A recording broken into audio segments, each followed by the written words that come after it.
ఓరుగల్లుగడ్డపై CM Revanth Reddy గర్జించారు.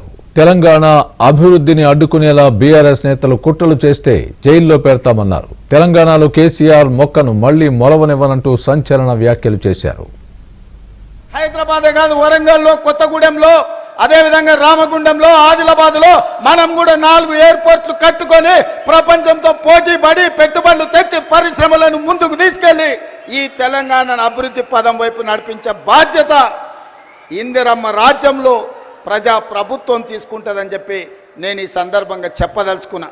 ఎవరైనా ఈ అభివృద్ధిలో కాళ్ళ కట్టబెట్టాలి, మేము చేయలేదు కాబట్టి వీళ్ళు కూడా చెయ్యొద్దు అని కుట్రలు కుతంత్రాలు చేస్తే వాళ్ళు ఊచలు లెక్క పెట్టాల్సి వస్తుందని చెప్పి నేను ఈ వేదిక మీద నుంచి స్పష్టంగా చెప్పదలుచుకున్నా. మీరు కుట్రలు చేయొచ్చు, మీరు కుతంత్రాలు చేయొచ్చు, అక్రమంగా సంపాదించిన సంపద పెట్టి కిరాయి మనుషులను దేవచ్చు.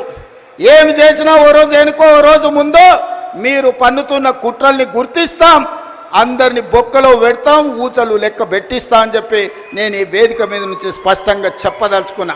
చెప్పిన నాడు ఓడిస్తాని ఓడించిన, పార్లమెంటులో గుండు సున్నా అని చెప్పిన గుండు సున్నా తెచ్చిన, ఇవాళ నీ పార్టీని మళ్ళీ మొలకెత్తని ఇయ్యనని ఈ వరంగల్ గడ్డ మీద నుంచే చెప్తున్న కేసీఆర్ కాసుకో, చూద్దాం ఏందో మా కార్యకర్తల పౌరుషమో, నీ తాగుబోతు విధానాలు, కుట్రలు కుతంత్రాలు తేల్చుకుందాం.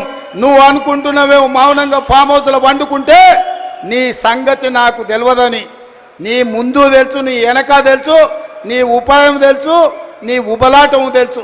అన్నిటికీ కుక్క కాటుకు చెప్పు దెబ్బ అనే మందు నా దగ్గర సిద్ధంగా ఉంది, తప్పకుండా నీకు పెడతా.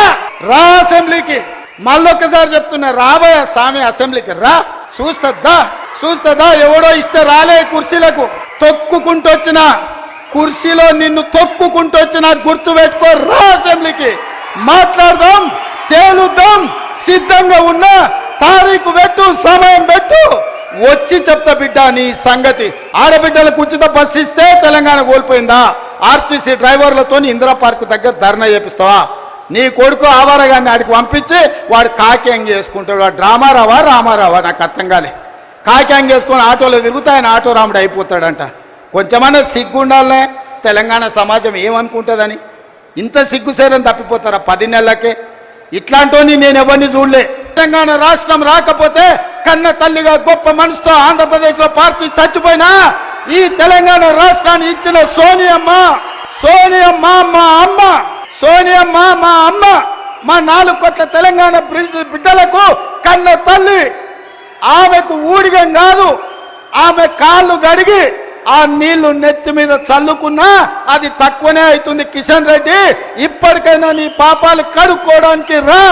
సోనియమ్మ కాళ్ళు గడిగి మన ఇద్దరం నెత్తి మీద చల్లుకుంటే మోడీకి ఊడిగం చేసినందుకు కొంతైనా నీకు ప్రక్షాళన జరుగుద్ది అంటున్నా. పార్లమెంటులో నిటారుగా నిలబడి ఈ దేశ ప్రధానమంత్రి నరేంద్ర మోడీ తెలంగాణ రాష్ట్రాన్ని సోనియమ్మ పార్లమెంటు తలుపులు బంద్ చేసి దుర్మార్గమైన పని చేసి తల్లిని చంపి పిల్లని బతికించింది.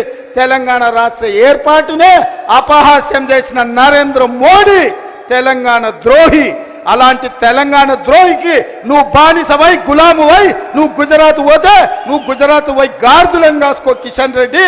ఈ తెలంగాణలో ఒక్క నిమిషం కూడా నీకు ఉండడానికి అర్హత లేదని నేను చెప్పదలుచుకున్నా. మోడీ ఇచ్చిండు అనుకుంటున్నావేం? నీకు ఉద్యోగం ఇచ్చింది సికింద్రాబాద్ ప్రజలు. నీ ప్రజలకు కృతజ్ఞతగా ఉండు, నీ ప్రాంతానికి కృతజ్ఞతగా ఉండు. నీ ప్రాంత ఆత్మగౌరవాన్ని కాపాడలేనోడు ఇవాళ కాలేజీ ఉండుంటే ఈ కిషన్ రెడ్డిని, కేసీఆర్ను పొలిమేరలు దారి వరకు ధర్మమని చెప్పుండేవాడు.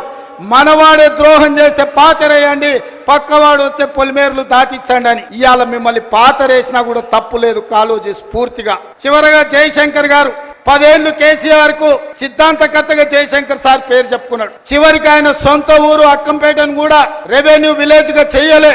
నేను ఇందిరమ్మ రాజ్యం ప్రజా ప్రభుత్వం ఏర్పడ్డాక జీవో ఇచ్చి జయశంకర్ గారి ఊరిని రెవెన్యూ విలేజ్ గా మార్చి జయశంకర్ గారి ఆత్మగౌరవాన్ని నిలబెట్టడానికి ప్రయత్నం చేసింది.